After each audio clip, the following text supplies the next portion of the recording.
Welcome to the Leverage Show. This is Brett Ingram, and today I want to share with you a sneaky way to get more customers for your business absolutely free. You know, no matter what kind of business that you're in, no matter what business you run, getting customers is one of the foundational aspects of what you need to do to be successful. I mean, we could all use more customers because it means more revenue, more profit, and ultimately, other than changing the world, that's one of the reasons that we're in business. It allows us to grow, it allows us to create jobs, it allows us to live the lifestyle that we want, to help other people, and to do whatever else it is that we've sort of set out to do in our lives. And so the challenge that a lot of entrepreneurs and business owners have, particularly when getting started or sometimes in down economies, is how do I get more customers, especially without spending a lot of money? Because if you're making a lot of money and you need more customers, there are a lot of avenues open to you.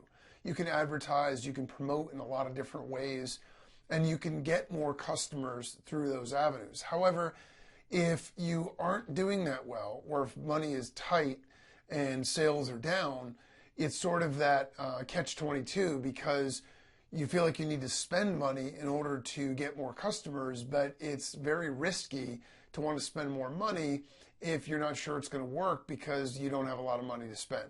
And so around and around we go.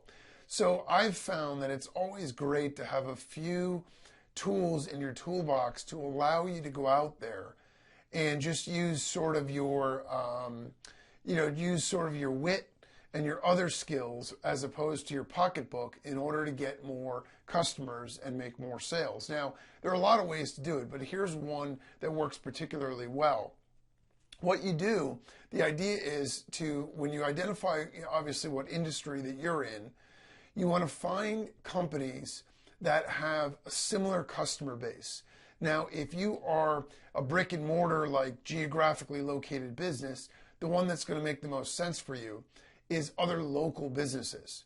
Okay, if you are an online business, or even if you're brick and mortar, but you have an online component where you could sell nationwide. I mean, if you're a barber shop, you're kind of stuck with people in your area because no one's going to drive 300 miles to get a haircut. However, if you sell things online, then you don't have this geographic limitation. You want to focus on people that have a similar customer base to what you have. All right, so again, if you are in whatever, if you're in sort of like a spa and facial type business, then there may be some synergy with holistic healing, or there may be some synergy with a nail salon, or a beauty salon, or a hairdresser, or those kinds of things. If you are in maybe the health food industry, then maybe working with gyms and other fitness centers, because those kinds of customers are going to be very similar. Now, if you're not sure who else is going to be similar to what you've got, you can always do research on this. A great little cheat sheet, 10,000 foot view way of doing this is you can go onto Facebook and you can find groups in your industry, and then you can just look at the demographics for those groups, and it will tell you. So you'll basically have an idea then, okay, this is the kind of person that I'm looking for. At any rate, I'm going to assume that you could find businesses with a similar customer base. And then here's where the meat of it is. What you want to do is you want to reach out to the owners of those other businesses, or the officers of those other businesses. And you want to say, hey, listen, I want to start a relationship. I want to start a partnership with you where we help each other get more customers for free. If you're interested, let me know. Now, you can do this by email. You could do it on social media. You could do it by telephone. You could do it by, snail mail. There are 100 different ways. The contact method matters less than the content of the message. The idea is you want to set up this win-win partnership, okay? And that's the whole idea of it. Now, this is a prospecting type activity, so you're not going to bat 100%. There are going to be people that are not interested. There are going to be people that don't respond. It's just like anything else. But if you do this, you will find people that are interested, because there are going to be people that are in the same boat that you are. They want to grow their customer base and they don't want to spend a lot of money. Now, so it's just a matter of keeping records of who you've contacted, and you reach out to as many as you possibly can. The best way to do this is, instead of trying to hit everybody in one day, if you make a list of, say there's 100 companies or 1,000 companies or whatever, what you want to do is make it your goal to reach X number of those every single day. So go through 100 of them, or go through 10 of them, or whatever your time allows for. And you could try different ways to reach out to them. So track what responses you're getting. If you're sending a letter and then you get a response from 5% of them, then you can work that way with those 5%. The other 95%, maybe the next time you want to try with a phone call. At any rate, once you've connected with somebody, what you want to do is you want to say something along these lines.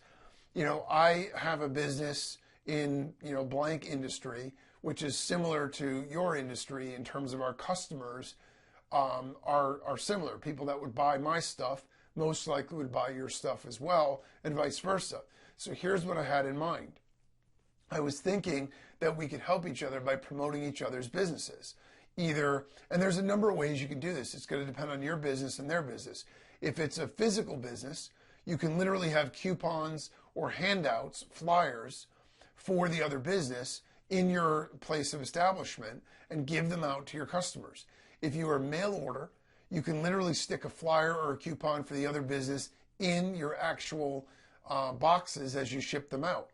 If you're an online business with no digital or physical fulfillment rather, then you can actually send an email out to your list. But instead of just straight out promoting the other company, what you want to do is an introduction. You want to say, I know this business owner, these are the products and services that they provide. I believe in them. I think that, you're going to really like what they have to offer. And so together we've decided to offer you this discount coupon or whatever. And then you have them do the same, obviously. So it's a reciprocal agreement. So there's unlimited ways you could do this. You could do a banner or a coupon on your website for the other company. But by doing this, what's going to happen is you're leveraging off of their customer base, their prospects, and they're doing the same. Now, there's a couple of other dynamics that could come into play here. If you were going after a big fish, let's say you only get 100 customers a month, and the person you're going after gets 5,000 customers. They may not be okay with a straight up agreement because they might feel like, okay, you're getting the better end of this deal. That's fine. You can even give an incentive if you want. You could say, okay, well, for every customer you send us, you have them tell us where they came from you, we'll give you 10% of the sales, or whatever it is. The idea, the particulars of the agreement are up to you. That's where you need to think outside the box and do whatever works for the two of you. But the idea of building these strategic partnerships with local businesses or other businesses in your niche and similar niches, even geographically spread, it doesn't matter, is vital. It's a fantastic way to build your business, because even if you only gain an extra 3%, 5%, 10% sales from that particular arrangement, imagine setting up 3 of these arrangements, 5 of these arrangements, 10 of these arrangements. Now you've doubled your sales, and you're spending 0 on advertising. It doesn't cost you a penny.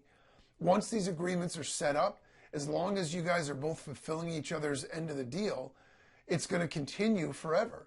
So why not take advantage of that? It's absolutely free business. You're not infringing on each other's businesses, and it's a very easy way to set up win-win partnerships with a lot of other businesses. The more of these you do, the better you're going to get at doing them, and the more results you're going to get. Now, again, like anything else that's worth doing, you have to expect there are going to be some roadblocks. There are going to be some bumps in the road. You're going to do a lot of work up front for very little return in the beginning. But like anything else, if you put the time into it, you optimize your approach when you see what's working and what's not, and you stick with it, you will find that not only can you build relationships this way, you can literally build your business to several times its size, literally just through these strategic partnerships. And I can tell you, I speak from experience, because in my business, almost 95% of the traffic that I run to all my offers, and probably 90% of my sales, come from strategic partners. So I don't spend money on advertising. I don't do any of those other things at this point. I'm using strategic partnerships to drive sales to my offers and to my products and my services. And depending on the industry you're in, you'll be able to do more or less, but you can think upstream, downstream. If you're a wholesaler, if you're a business to business, you can find other people that service the same group of customers. And there's awesome synergy there if you're willing to take the steps to actually set that stuff up and build those partnerships from the ground up. It's something, an asset that will pay you back for years to come. It's absolutely worth doing. So take that into serious consideration in terms of your business building plan. And remember, it's the consistency that will get you there. It's not about making 1 million calls in a day. It's about doing X number every single day, following through on them, and making sure you set up those partnerships to be really strong and built on a foundation of trust and win-win, and you're off and running. As always, if you have any questions or comments, share them with me at levrigeshow.com or tweet them at #levrigeshow. And until next time, make it happen.